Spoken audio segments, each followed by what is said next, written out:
Sí, es que no sé cómo.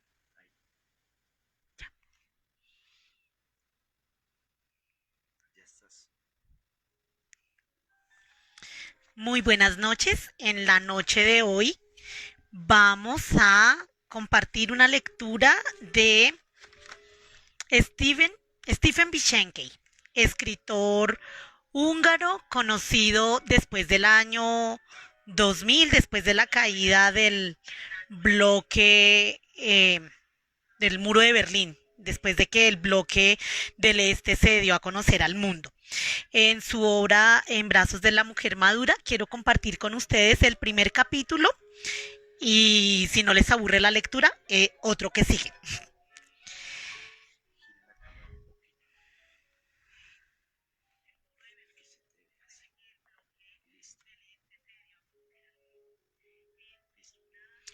De la fe y la amistad. Todo nos viene de los otros.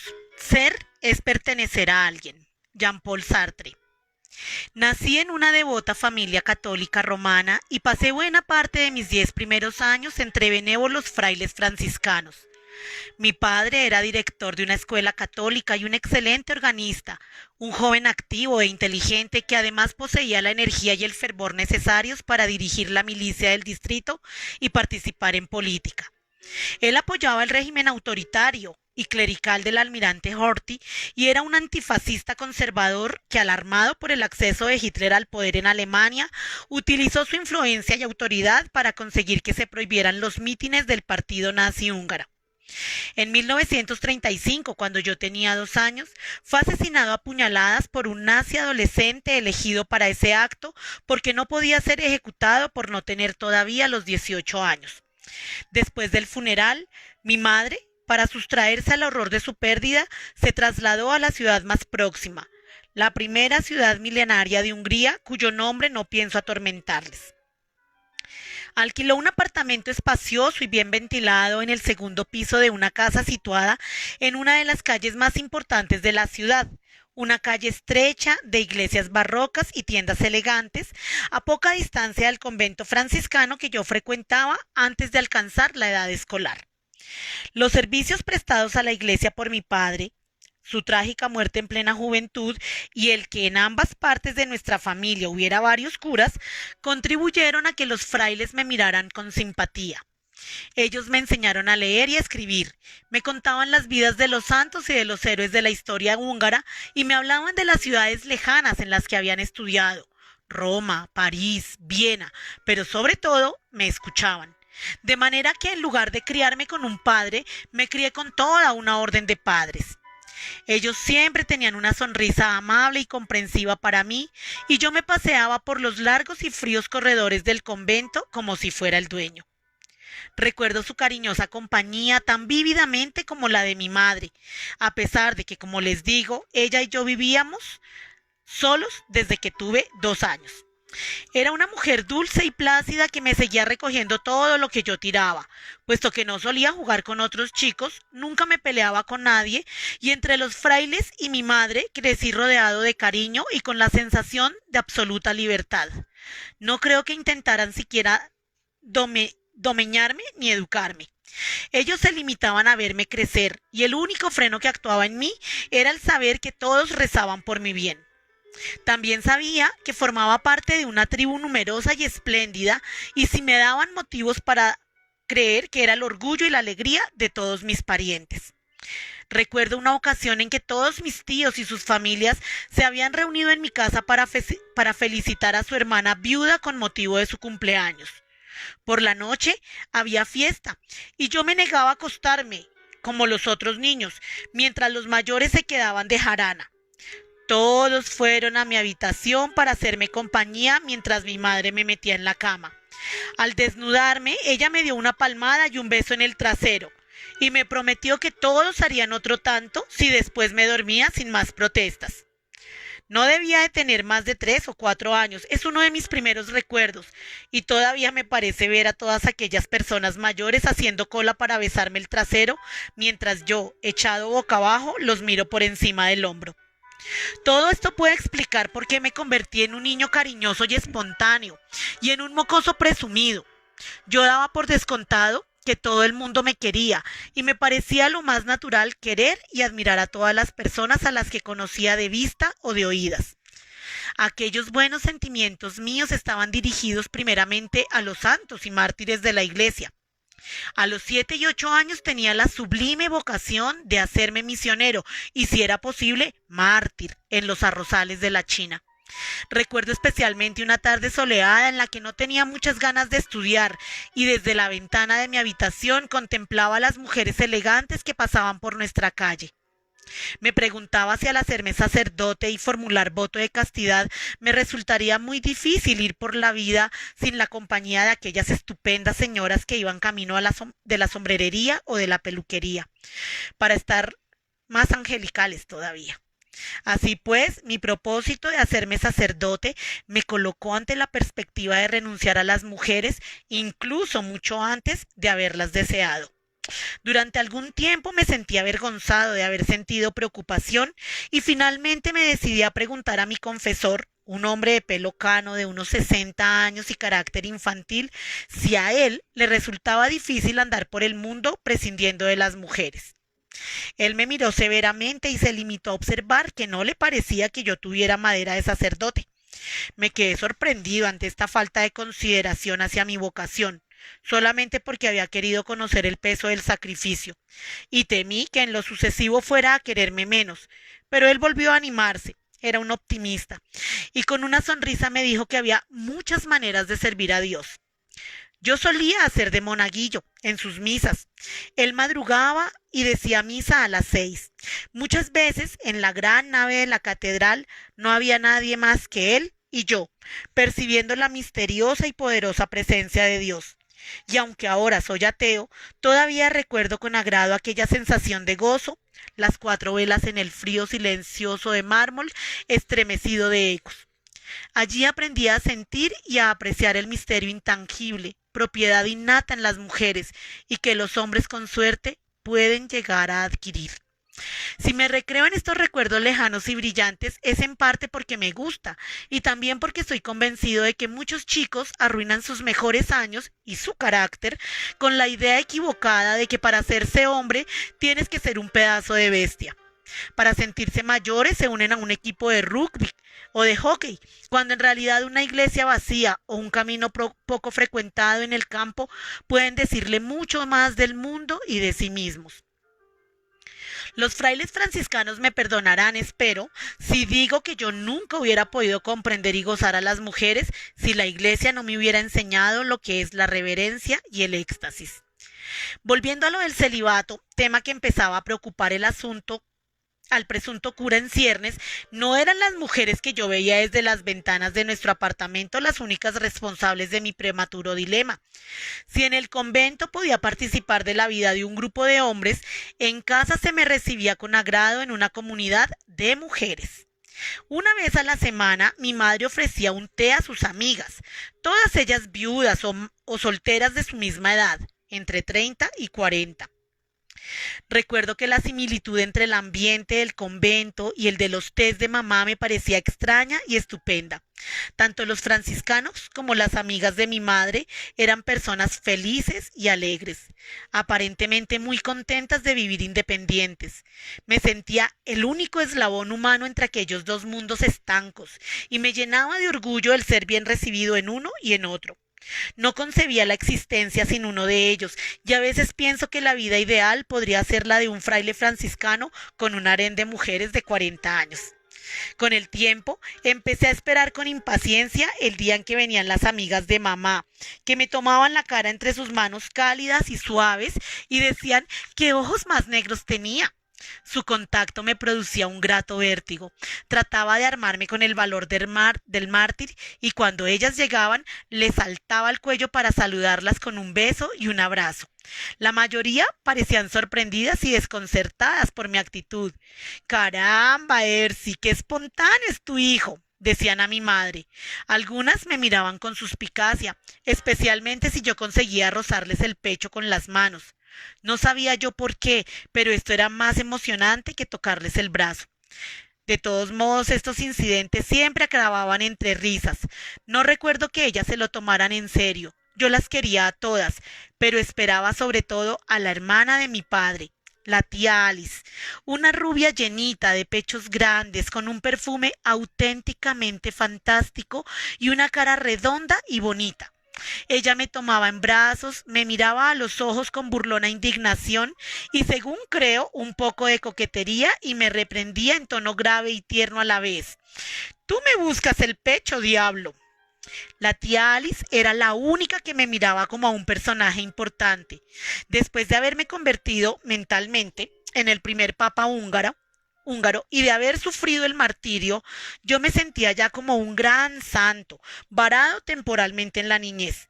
Y aunque la tía Alice me atribuía una clase de grandeza distinta cuando me llamaba diablo, a mí me parecía que en el fondo los dos nos referíamos a lo mismo. De vez en cuando, para que mi madre descansara, sus amigas me llevaban a dar largos paseos o al cine, pero solamente mi tía me daba la noticia de que nos íbamos como si me pidiera una cita. Hola, guapo, me decía, como si saboreara la cita de antemano. ¿Me llevas al teatro? Recuerdo especialmente el día en que salí con ella llevando mis primeros pantalones largos. Era una soleada tarde de sábado de finales de primavera o principios del otoño, poco antes de que los Estados Unidos entraran en la guerra, porque fuimos a ver El Mago de Oz.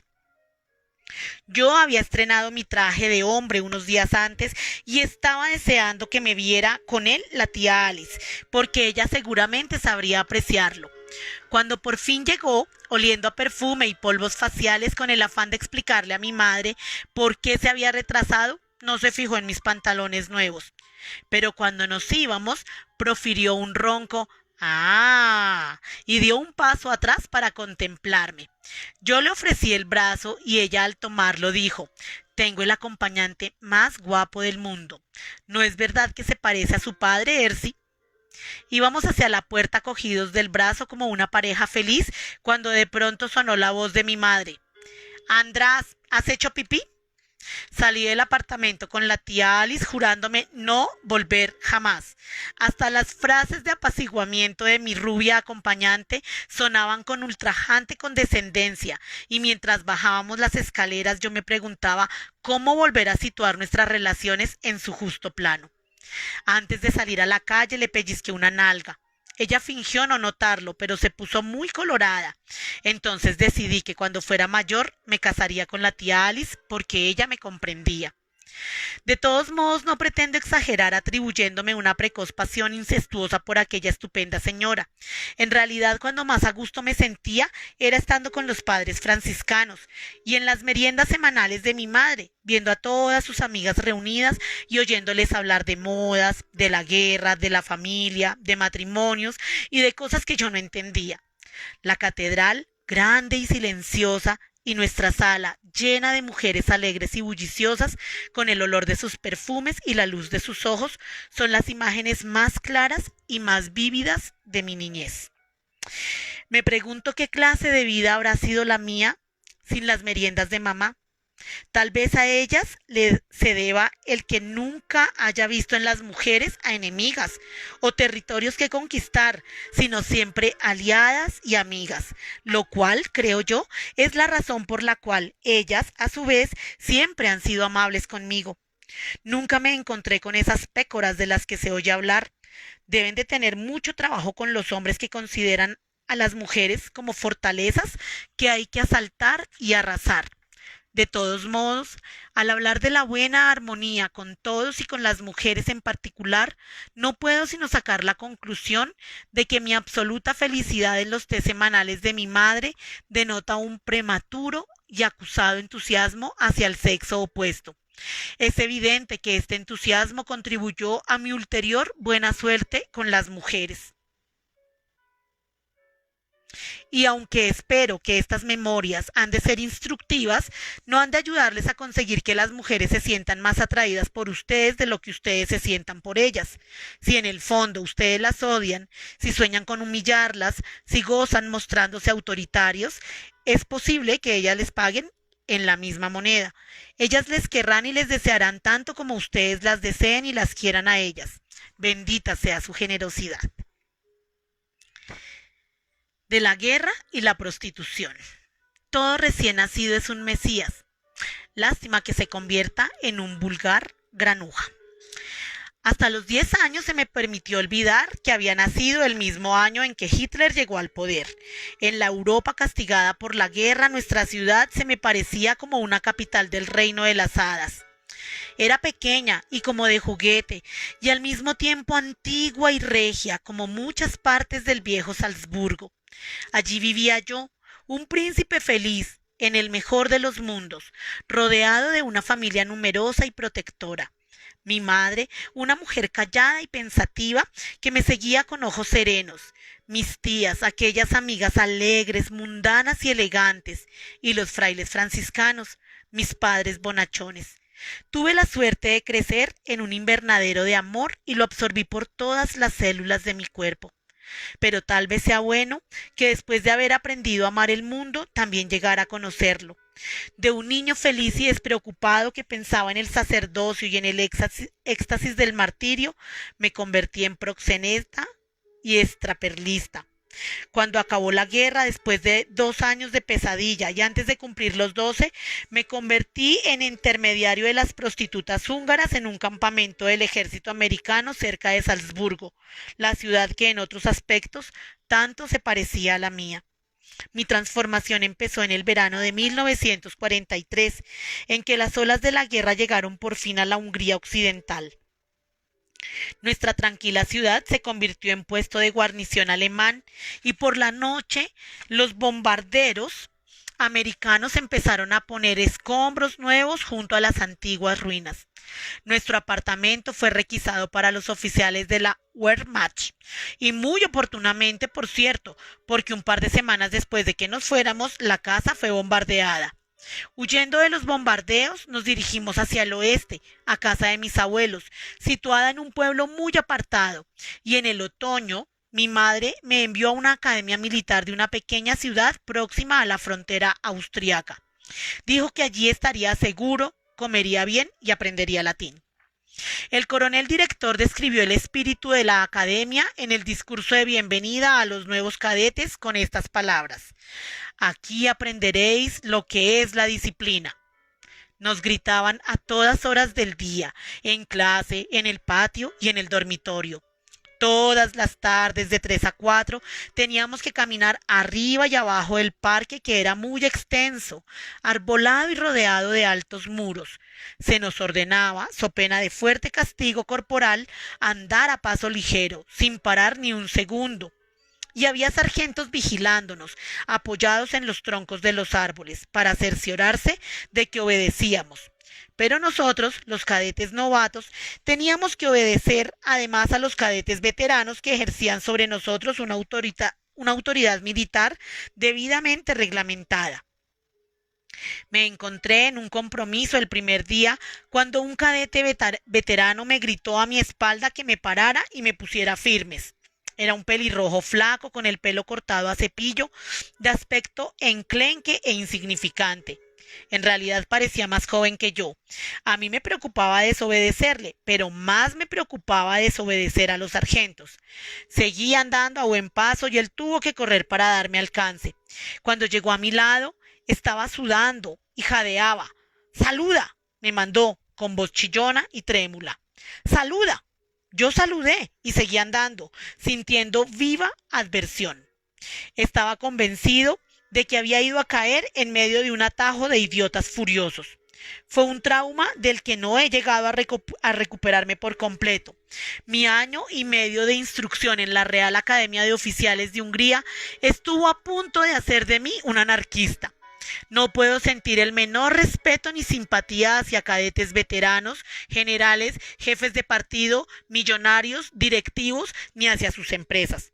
Por cierto, es una actitud que parece fascinar a casi todas las mujeres, tal vez porque ellas están menos entusiasmadas por la perfección del orden del mundo creado por el género masculino. Los cadetes veteranos sentían especial preocupación por la forma en que nos hacíamos la cama. La cama tiene que estar tan lisa como un espejo, nos gritaba el jefe del dormitorio, arrojando mis mantas y sábanas a las 4 esquinas. Tú necesitas práctica. Aún después de que los ejércitos rusos entraran en Hungría y el almirante Horthy anunciara que toda resistencia era inútil, que la mayor parte del ejército húngaro, más de 1 millón de hombres, más del 10% de nuestra población habían muerto y que nunca volvería a haber ejército húngaro, aún entonces el jefe del dormitorio seguía obsesionado por la tersura de nuestras mantas. Cada vez que él me deshacía la cama, yo tenía que volver a hacerla en menos de 3 minutos. Si tardaba más, y siempre tardaba, él volvía a deshacerla. Y así sucesivamente, hasta que se aburría. Estuvimos jugando al juego de la cama hasta que las tropas rusas llegaron a las afueras de la ciudad. Entonces, el coronel huyó con su familia y todas sus pertenencias en los camiones destinados a la evacuación de los cadetes. La mayoría de los otros oficiales desaparecieron y un comandante, nuestro profesor de historia, nos condujo en una marcha hacia el oeste a través de Austria. Yo no volvería a ver una cama de ninguna clase en varios meses. Unos 400 de nosotros nos unimos a la caótica masa de refugiados que tratando de huir de la guerra no conseguían salir de su mismo centro, manteniéndose en movimiento constante entre los ejércitos alemanes y rusos.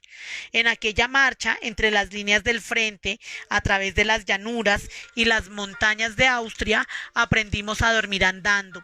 Nos acostumbramos a la vista de cuerpos mutilados, muertos o todavía palpitantes, y yo aprendí por fin que la cruz, además de sacrificio y redención, significa crucifixión. A mis 11 años y medio me causó una impresión imborrable la furiosa crueldad del hombre y la fragilidad del cuerpo humano. La educación religiosa inculca, dicen, el sentido de culpabilidad en las cosas del sexo, pero desde aquellas semanas de trauma, hambre y cansancio, las únicas formas de autoindulgencia de las que yo abomino son el odio y la violencia. Debió de ser entonces cuando adquirí la sensibilidad del libertino.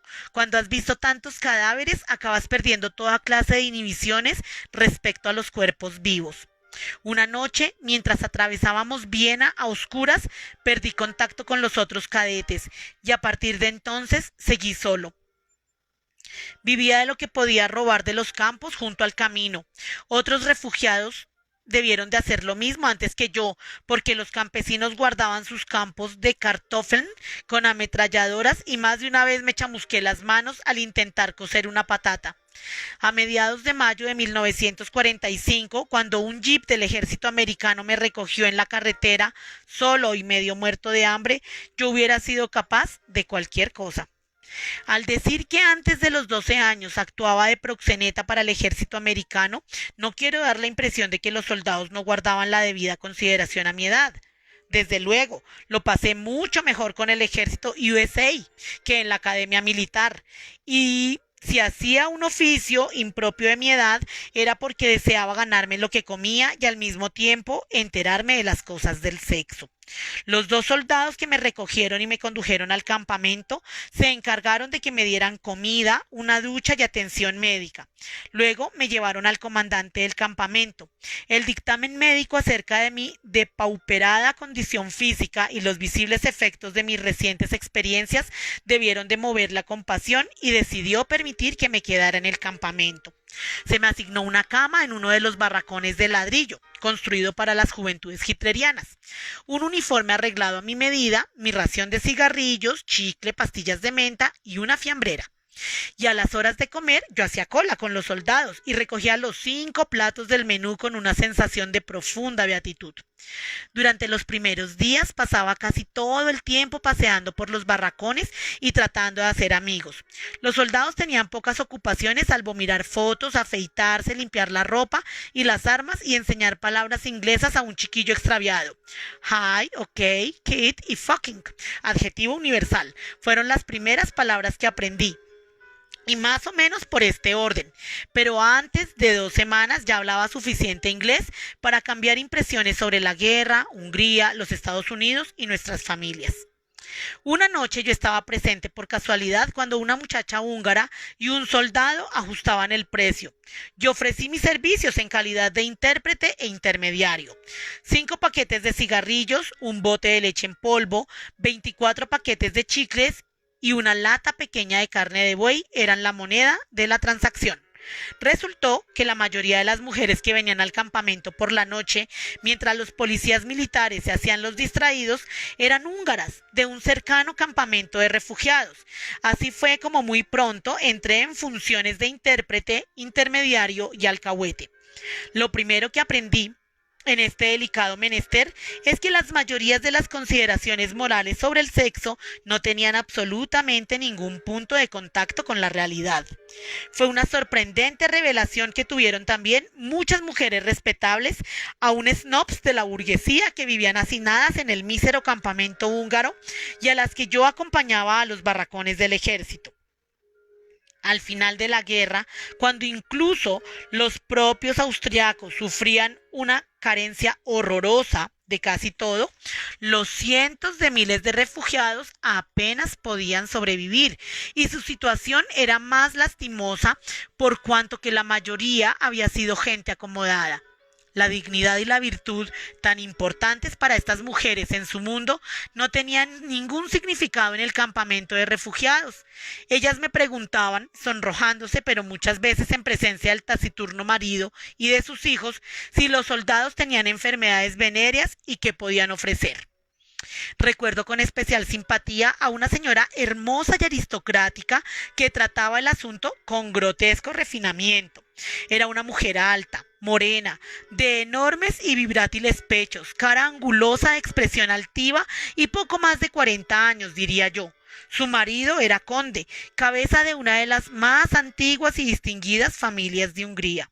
Su apellido y su rango militar, a pesar de que pertenecía al derrotado ejército del almirante Horthy, conservaban todavía fuerza suficiente como para hacer que se les asignara una barraca separada de los demás refugiados.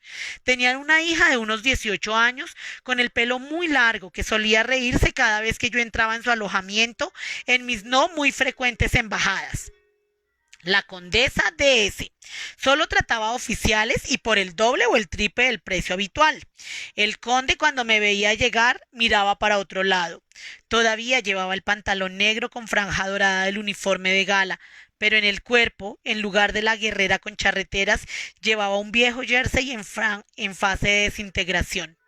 Al verle ahora y recordar las páginas que nuestros libros de historia de la escuela primaria dedicaban a su familia y las fotografías de los periódicos que leíamos en la academia militar en las que él aparecía con su uniforme de general revisando las tropas, yo tenía la sensación de estar soñando. Él casi nunca contestaba a mi saludo, mientras que su mujer me recibía como una sorpresa desagradable, como si ella misma no me hubiera pedido que le avisara cada vez que tuviera peticiones de oficiales educados y decentes que no fueran muy exigentes. Otra vez ese chico, exclamaba con voz doliente y acento de desesperación. Entonces miraba a su marido en actitud melodramática. ¿Realmente necesitamos algo hoy? No puedo decir a este impúdico que se vaya al diablo, aunque no sea más que por esta vez. ¿Tanta falta nos hace? Normalmente el general no contestaba. Se limitaba a encogerse de hombros con impaciencia, pero de vez en cuando replicaba secamente: Tú eres la que guisa, tú sabrás lo que necesitamos. Si te hubieras pasado a los rusos con tus tropas, yo ahora no tendría que envilecerme y cometer pecado mortal para poder comer, gritó ella una vez con su súbito histerismo. Aunque traduzco sus palabras, ella utilizaba expresiones trasnochadas y grandilocuentes como envilecerme, cometer pecado mortal e impúdico, que a mí me gustaban. Ella tenía no solo el porte, sino también el vocabulario de una dama virtuosa, y yo casi la compadecía, intuyendo lo que debía de haber sufrido antes de envilecerse. A pesar de todo, no podía menos que advertir que su zozobra era un poco teatral, ya que repetía la escena con tanta exactitud que daba la impresión de estar representando una comedia. Su desafío ritual al marido nunca fue recogido, pero la hija estaba extrañamente dispuesta a relevar a la madre en la obligación de sacrificarse por la familia. Deja que vaya yo, mamá. Tú pareces muy cansada, decía, pero la condesa no quería ni hablar de ello. Antes me moriría de hambre, exclamaba airadamente. Prefiero verte muerta antes que prostituida. Y a veces agregaba con amargo humor: yo ya soy muy vieja. A mí ya no hay quien me corrompa. Lo que yo haga no importa.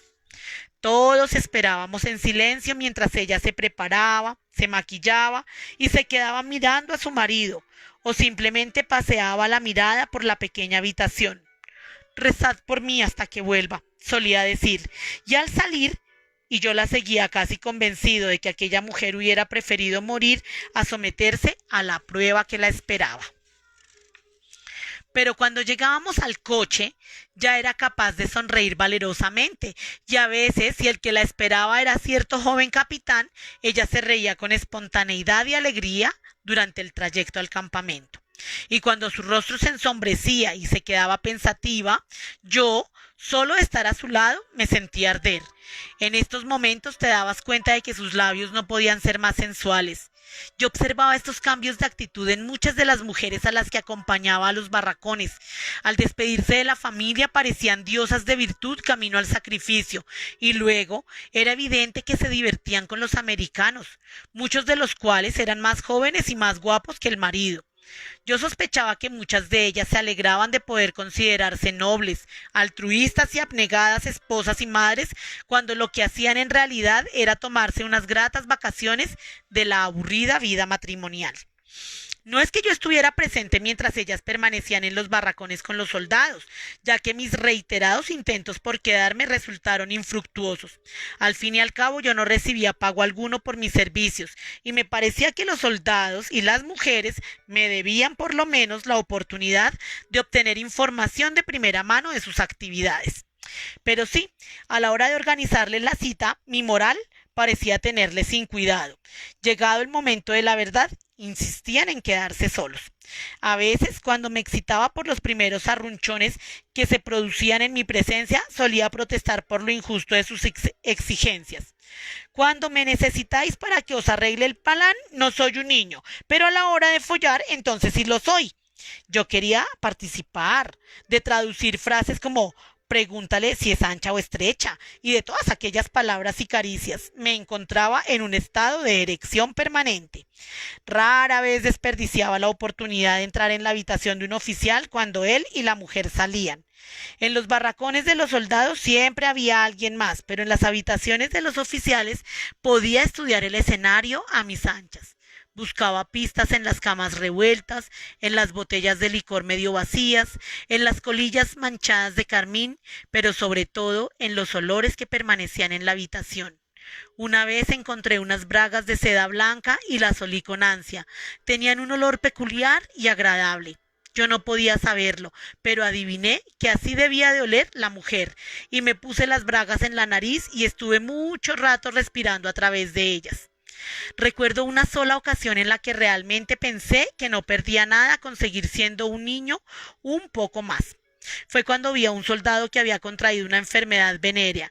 Le habían puesto varias inyecciones en el pene y él andaba de arriba a abajo entre las dos hileras de camas con el cuerpo doblado y las manos entre las piernas, mientras los otros soldados del barracón se reían a carcajadas. Él gritaba con voz ronca y lágrimas en los ojos: no follaré con nadie más que con mi mujer. Es la última puta con la que me acuesto. Tardé varios días en volver a pensar en cómo ingeniármelas para acostarme con algunas de las señoras a las que servía. Mis pensamientos se centraban en la condesa de S. Aunque ella me llamaba ese impúdico, yo no podía menos que pensar que le gustaba. Por lo menos un poco más que uno de nuestros tenientes, un sureño gordinflón con los dientes postizos, al que ella visitaba de vez en cuando. Si bien yo no podía aspirar a competir con el guapo capitán en algunas de las noches que ella visitaba al teniente, podía tener posibilidades. Una mañana lo vi marchar en el coche y me quedé remoloneando por el alojamiento hasta que ella se levantó. Cuando oí la ducha, entré en la habitación. Ella no me oyó. Abrí la puerta del baño sigilosamente y la vi bajo la ducha. Impresionante.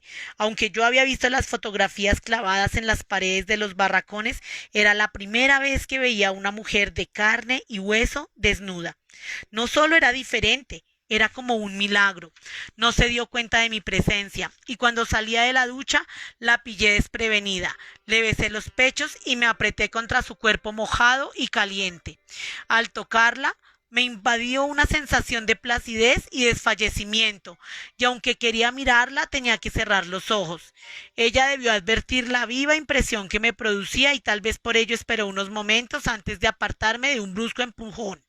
Sal de aquí ahora mismo, siseó, cubriéndose los pezones con las manos. Vuélvete de espaldas. Me puse de espaldas y le ofrecí 10 botes de leche en polvo, 5 cajas de huevos en polvo y todas las latas de carne que quisiera si se acostaba conmigo, pero me amenazó con gritar pidiendo auxilio si no la dejaba sola. De espaldas a ella, mientras la imaginaba vistiéndose, yo sentía unos calambres tan dolorosos que tuve que sentarme en la cama del teniente. Después, cuando estuvo vestida, se sentó a mi lado y me tomó bruscamente por la barbilla, obligándome a mirarla. Parecía contrariada. ¿Cuántos años tienes? Soy mayor. Pensé en invitarla a convencerse por sí misma, pero no era necesario. Ella me miraba moviendo tristemente la cabeza. Dios, lo que la guerra nos hace a todos. Me pareció que esta vez sentía realmente lo que decía. Aquí te estás pervirtiendo. Deberías volver a casa con tu madre. Creo que le afectaba tanto mi perversión como la suya propia, que la había conducido a una situación en la que un simple chiquillo podía hacerle proposiciones. El teniente ha tenido que ir a la ciudad y no regresará hasta dentro de mucho rato, pero en la cocina tengo más influencia que él. Les caigo bien a los cocineros. Yo podría proporcionarle todo lo que quisiera. No pienses en el amor como algo que se compra y deberías esperar hasta que fueras mayor. Espera hasta que te cases, tu esposa irá pura al matrimonio y así deberías ir tú también. Sentada en la cama del teniente y con el fondo de las voces de los soldados, ella misma tuvo que darse cuenta de la incongruencia de lo que me decía. Permanecimos allí sentados uno al lado del otro y ella me preguntó por mi familia, de dónde era, mientras esperaba que el oficial volviera y le pagara. De manera que llegaste hasta Salzburgo andando, dijo en tono pensativo como si realmente deseara averiguar qué clase de chico era yo. Has debido de crecer muy deprisa, agregó con aire un tanto ausente y compasivo. Quizá analizaba sus sentimientos ante la posibilidad de que pudiera haber algo entre nosotros. Volvió la cara, pero no antes de que yo advirtiera una expresión de humildad y sorpresa.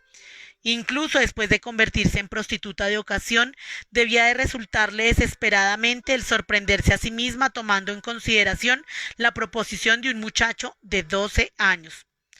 O así al menos interpreté su reacción, pero mientras yo pensaba que la entendía, no se me ocurría qué decir ni qué hacer para ganármela.